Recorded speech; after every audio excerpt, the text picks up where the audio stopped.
I have with me a guest today that wears two very distinctive hats that are co-related, and we're going to talk about them.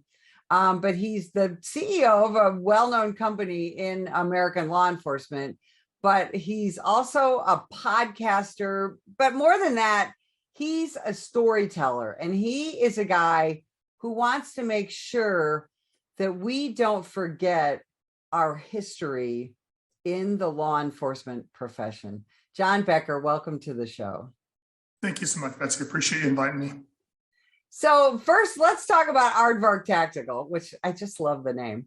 How did you get involved in this company, and what do you do for American law enforcement?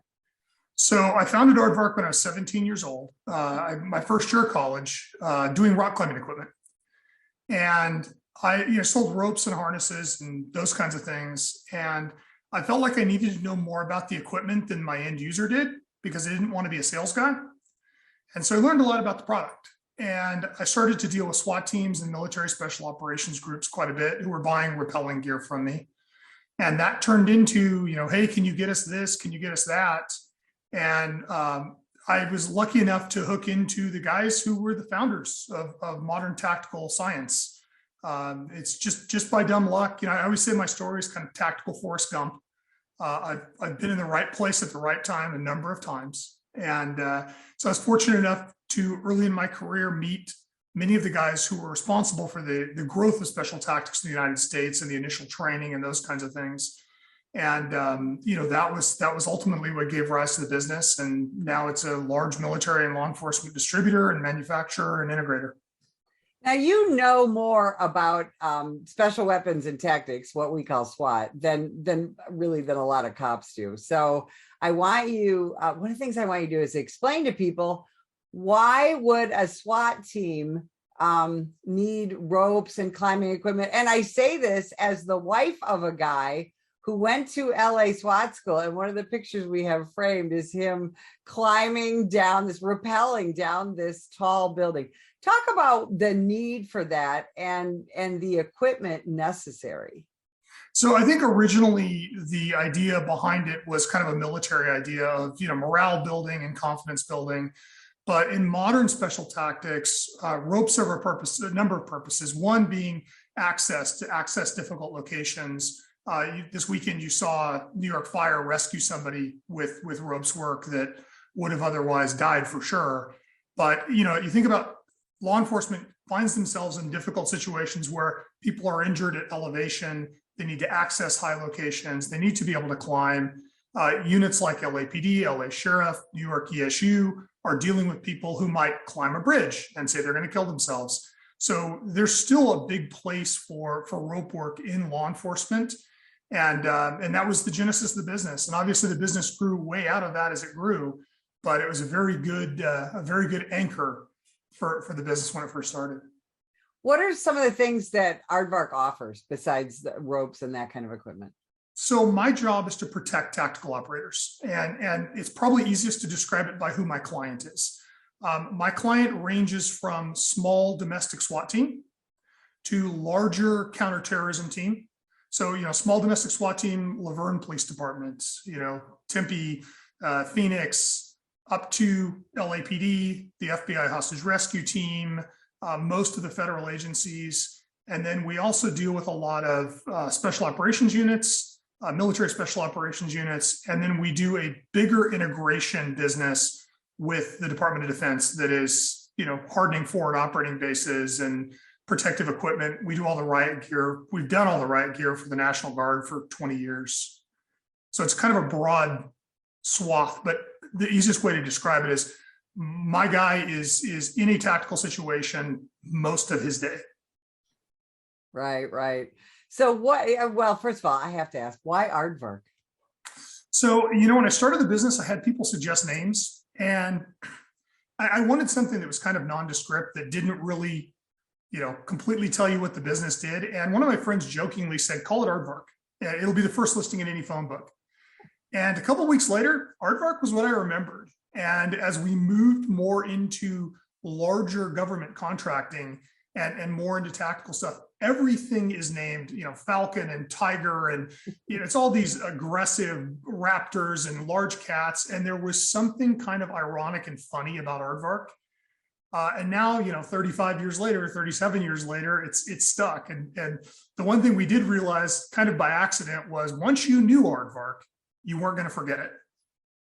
That is so true. I mean, I knew the name instantly when your team reached out to me. I have seen, the t-shirts, and I've seen your booths at the trade shows and things like that. You are a really well-known entity in the tactical world. Now, because you've been in this for nearly 40 years, you have gotten to know really some of the founders, the fathers, if you will, of modern law enforcement tactics. And through that, you have learned that police officer mental health is a big concern for this profession, isn't it? No, it's a giant problem. And I think that we tend to put the difficulty of these situations in a box because we don't really want to look at it. And in the process, we forget that, modern law enforcement are exposed to terrible conditions. They see and hear and experience things that human beings are not really designed to go through on a regular basis. And, I think it's very easy for us to pretend it doesn't exist. But when you look at the suicide rate among law enforcement and among our military and among our first responders, and you look at the divorce rates and you look at the alcoholism rates, and we are mistreating the people who protect us, and it's a point of frustration for me. I just recently interviewed one of the guys from Paris BRI, who were the unit that responded to the Bataclan hostage situation, and I asked him, what are your memories from the event? And I asked all of my guests, like, what's the most profound memory of your career? And he articulated the story of walking through Bataclan after the hostage rescue was over. And, there's 80 people that have lost their lives. And he said, everybody's cell phones were ringing. And he said, you're looking at these bodies and knowing like somebody loves them, somebody's trying to get a hold of them.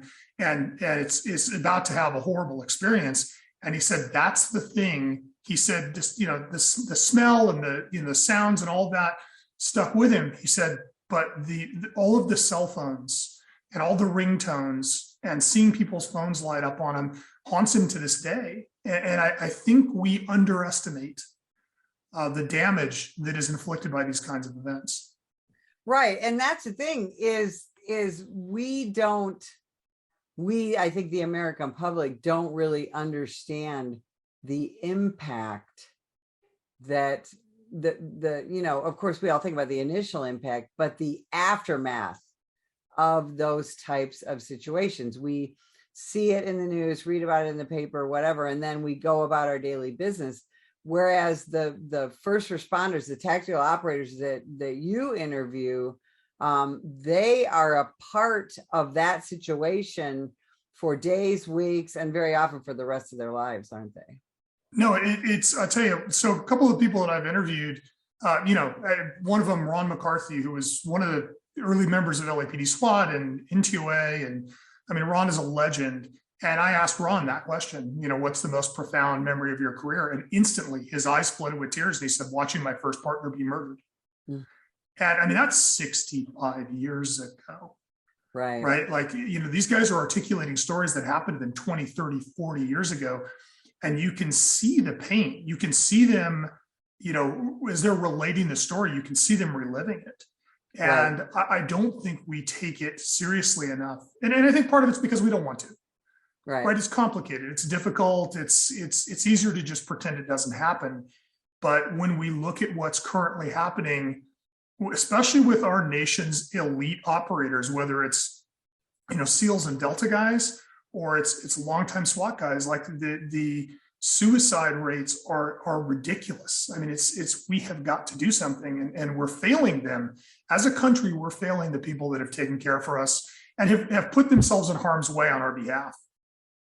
Right. So so first of all, I've got to, because you talk about these interviews, you started to gather so much information from these operators that you were talking to and working with just on the equipment side, that you decided to start telling their stories, didn't you? Yeah. So to the background story, for years, I've had a front row seat to history being made, to watching, unbelievable events and amazing acts of heroism, and watching the founders of these things literally create out of thin air tactics to respond to dangerous situations and live through all of these amazing events. And there's, I am a student of history. I like history. I'm interested in where it came from, and you can't find anything, right? There is no retelling. It's folklore at this point. And I've always thought that was kind of stupid. And, I had conversations with people about, like, why hasn't somebody made this? And why hasn't somebody done this? And then a couple of years ago, one of our friends, Tim Anderson, who was a LAPD sergeant and a Marine colonel, amazing, had an understanding and a fusion of law enforcement and military that few will ever have. Tim got ALS. And I remember standing at Tim's funeral and having a conversation with several of our friends and saying, do you realize how much we lost today? Do you realize how many people will never learn from Tim that could have? And for me, it was kind of a catalytic event where it was like, somebody has to do something. The problem is that law enforcement can't talk to the media. It's not safe, right? There is not generally speaking, there is not an upside for law enforcement in talking to the media, but there's a ton of downside, because they're not looking for stories of heroes. They're not looking for operations that went correct. They're looking for somebody to say something stupid, somebody to do something stupid, and then that is going to be what law enforcement is beaten with for the next 3 years, right? You can look at Rodney King or Breonna Taylor, and although those are terrible events, they're not representative of the entire environment. The problem is that law enforcement doesn't have an opportunity to tell those stories because they can't safely talk to somebody. And ultimately, what compelled me to do it was a conversation with a friend who runs one of the largest SWAT teams in the United States. And he said, look, here's the problem. Nobody else can do this because we won't talk to anybody else. So if you want to do this, you're going to have to do it, because we know we can trust you, and we know that, you're not going to use this footage against us. And so it's given us a platform to have very honest, open, candid discussions without a fear of saying the wrong thing, because in the end, it's our footage and we can delete it. Who was your first guest? So my first guest was Sid Hale. And Sid was, when I started Aardvark, I met Sid 35 years ago. So a couple of years after I started Aardvark, at that point, he was a sergeant at LA Sheriff SWAT, the Special Enforcement Bureau, SEB. And Sid was one of the first guys that took me under his wing and trained me. And, Sid would invite me, hey, we're doing this class. Do you want to come down? Yep. Hey, we're going to go do a warrant. You want to go with us? Yep. And so Sid had a profound impact on my career and a profound impact on me as a man. And Sid was one of the people that I was talking to at Tim's funeral. So it made sense that Sid would be the first interview, because he had a massive effect on my career, and Aardvark would not be Aardvark without Sid Hale. No doubt in my mind. My life is different. My business is different. So he was going to be the first, thing. And he had just had surgery. And I said, we don't have to do it. We had the studio set up to do the interviews. He said, no, let's do it now. Little did I know, 6 weeks later, Sid died. Kind of unexpectedly. Right. So, in a great moment of irony, the guy who encouraged me to do it, to capture the stories, ended up being the first story that we captured and would have lost. What has surprised you most when talking to these heroes? I think what is most surprising to me is how emotional the interviews have been. Although I have deep conversations with a lot of these guys, I didn't expect that to come out.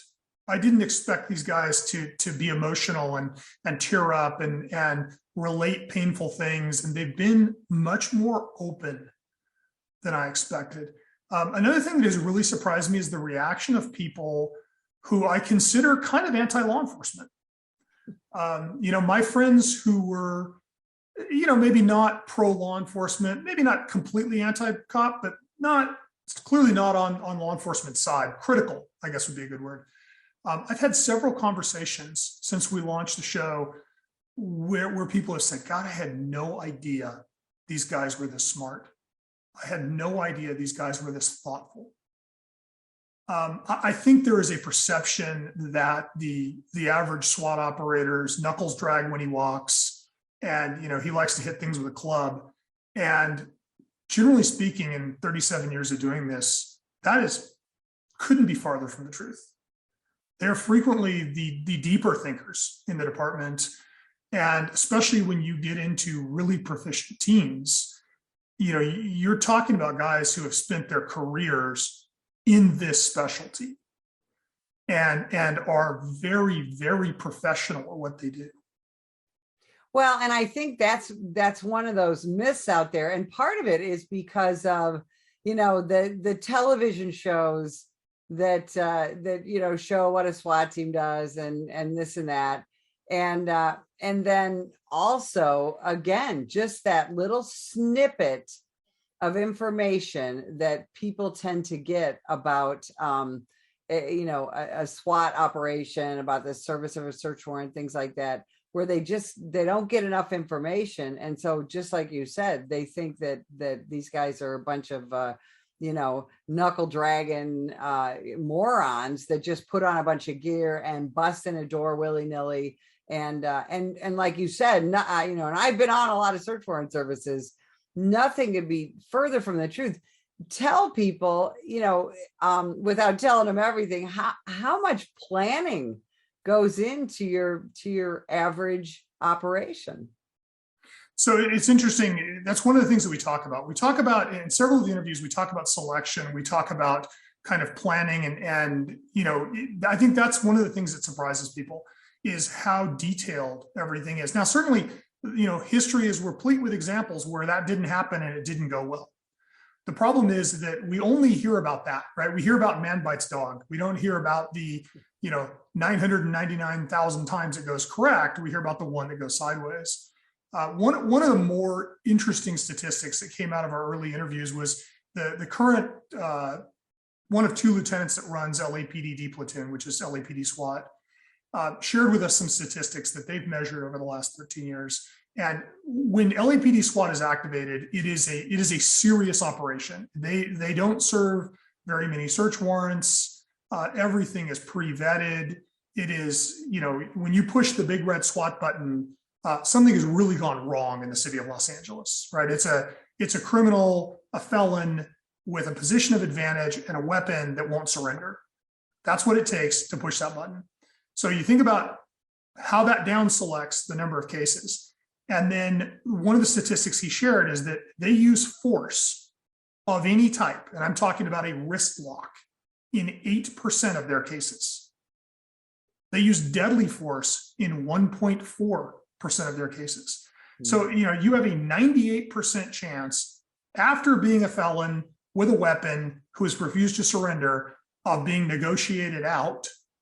And, that's the other things. A lot of these teams people don't realize how much these teams put into crisis negotiation and, how much training. I mean, every LAPD SWAT operator has 40 hours of hostage negotiation training, which is ridiculous.